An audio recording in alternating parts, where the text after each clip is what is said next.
Hi everyone, welcome back to channel. So in this video I am going to clear all the doubts of USOL students और centre for online and distance education जो वहाँ से कर रहे हैं उन सभी स्टूडेंट्स की। बात तो एक ही है यूसोल या फिर centre for distance and online education, जिसका अब नेम चेंज हो चुका है। तो आज हम उन्हीं के सारे डाउट्स को क्लियर करेंगे बिकॉज बहुत सारे डाउट्स आ रहे हैं बच्चों के, और लास्ट डेट आप सबको पता है जस्ट 17 है, जो कि 3 to 4 डेज ही रह गए हैं। तो अगर अभी तक आपने एडमिशन नहीं कराया तो फटाफट से करा लो। में भी बच्चों को काफ़ी ज़्यादा कंफ्यूजन है। लास्ट डेट क्या है? लास्ट डेट 17 है बिकॉज 17 तक ही आप जस्ट अपनी फीस पे कर सकते हो। उसके बाद आप ना ही एप्लीकेशन फॉर्म फिल कर सकते, ना ही फी पे कर सकते, कुछ भी नहीं कर सकोगे। तो और जो 27 डेट दे रखी है ना, वो डेट आपकी डॉक्यूमेंट्स को सबमिट करने की डेट है। आपको तब तक वहाँ पर जाकर अपने डॉक्यूमेंट्स को सबमिट करना है। अगर आप वहाँ नहीं जा सकते तो स्पीड पोस्ट करा दो। 27 से पहले करना है, अदरवाइज आपकी फीस पे भी आपने जो कर रखे वो भी वेस्ट हो जाएगी, उसका भी कोई फ़ायदा नहीं होगा जब तक आप वहाँ जाकर अपने फिजिकली वेरिफिकेशन नहीं कराते डॉक्यूमेंट्स की। और किसी बच्चे ने अगर ये सब नहीं कराया तो उसकी फ़ी भी रिफ़ंड नहीं होने वाली। एक बात आप ये सब भी देख लो। फिर वाले स्टूडेंट्स का भी काफ़ी ज़्यादा डाउट आ रहा है कि हमारा इतने ईयर्स का गैप है, हम कैसे एनरोल करें। बहुत सिंपल है, आपको बस अपना गैप सर्टिफिकेट ही लगाना है, उसमें ज़्यादा कुछ नहीं है। क्योंकि ये तो ऐसी एजुकेशन है जो कि गैप ईयर वाले स्टूडेंट्स भी कर सकते हैं, रीअपियर वाले स्टूडेंट्स भी कर सकते हैं, कोई भी कर सकता है। तो इतनी डिफ़िकल्टी नहीं आएगी जो आप नॉर्मली कॉलेजेस में आती है आपको, जैसे वैसे यहाँ पर आपको कोई दिक्कत नहीं आने वाली। थर्ड थिंग, काफ़ी सारे बच्चों का एक ये डाउट भी आ रहा है कि अब हम अपनी फ़ीस को रिफ़ंड कैसे कराएं। फ़ीस को रिफ़ंड कैसे कराना है, इसके लिए सारा का सारा प्रोसीजर ऑफलाइन है। आपको वहाँ जाना पड़ेगा, वहाँ पर आपको एक एप्लीकेशन लिखनी पड़ेगी और उसके बाद आपकी फ़ी रिफ़ंड हो जाएगी। बिकॉज कुछ स्टूडेंट्स ऐसे थे जिन्होंने एक एज अ सेफ्टी यहाँ पर करा लिया था, बट आज उनका ड्यू एडमिशन हो चुका है, काफ़ी अच्छी जगह पर एडमिशन हो चुका है और उनको फ़ी रिफ़ंड लेना है यहाँ से। तो उनके लिए भी सिंपल प्रोसीजर है, just they have to visit the department. उन्हें वहाँ जाकर डिपार्टमेंट में जाना पड़ेगा, साथ में एप्लीकेशन लिखवाएंगे। और अगर आप 17 से पहले चले जाते हो, यस, ये वीडियो में मैं मेन थिंग यही बताना चाहती थी, अगर आप 17 से पहले जाओगे आपका फ़ायदा होगा। बिकॉज अभी एडमिशन्स इन प्रोग्रेस हैं, अभी वो ये सब ही कर रहे हैं। बट आप उसके बाद जाओगे, आपको एक तो 100% रिफ़ंड भी नहीं मिलेगा। 17 से पहले जा रहे हो तो आपको 100% रिफंड मिलेगा। उसके बाद आपको 90%, 80% एज़ पर डेट्स उन्होंने प्रोस्पेक्टस में जैसे मेंशन कर रखा है, आप देख लेना वहाँ पर। तो इस वीडियो में मैं वैसे तो आपके ऑलमोस्ट सारे डाउट्स क्लियर कर दूँगी, बट अगर आपके इसके बाद भी कोई डाउट आ जाता है, रह जाता है, तो उसके लिए भी मेरे पास एक रेमेडी है। आप क्या कर सकते हो, उनके प्रोस्पेक्टस में इतने सारे कॉन्टैक्ट नंबर्स दे रखे हैं, आप वहाँ पर किसी को भी कर लो। आप वैसे तो कोशिश करो कि आप अपने ही डिपार्टमेंट के टीचर्स को कॉल करो। उन्होंने डिपार्टमेंट वाइज में टीचर्स अलॉट कर रखे हैं, उनको कॉल कर लो, वो आराम से पिक कर लेंगे क्योंकि वो ऑन ड्यूटी है। तो 9 to 5 के बीच में ही करना, मंडे टू फ्राइडे करना।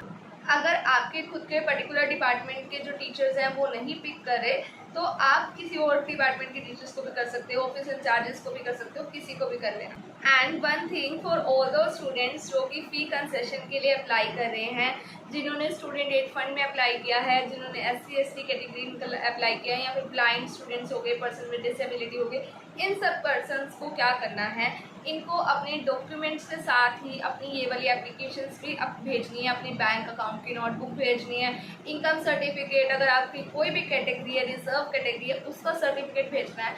और ये सारे सर्टिफिकेट्स आप साथ में भेज दो, आपका ही फ़ायदा है, आपको दो बार नहीं जाना पड़ेगा। अगर आप वहाँ फिजिकली जा रहे हो तो कितनी डिफ़िकल्टी है ना, तो साथ में ही लेकर जाना है ये सारे डॉक्यूमेंट्स भी, और आपका काम भी जल्दी हो जाएगा अगर आप ऐसा करते हो। और साथ में जो बच्चे अपनी स्पीड पोस्ट के थ्रू भेज रहे हैं वो भी सारे डॉक्यूमेंट्स साथ में भेज दो।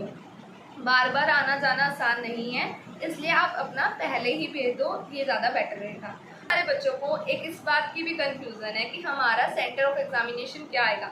ऑब्वियसली जो भी आप फॉर्म में फिल करोगे, चंडीगढ़ फिल कर रहे हो चंडीगढ़ आ जाएगा, जो आपके नियरेस्ट सेंटर पड़ता है ना आप वही फिल करो। मोस्टली बहुत सारे बच्चे पंजाब के होते हैं और पंजाब के तो n नंबर ऑफ सेंटर्स हैं, आप वहाँ पर अपना डाल सकते हो, वही आएगा, नियरेस्ट सेंटर आता होता है हमेशा।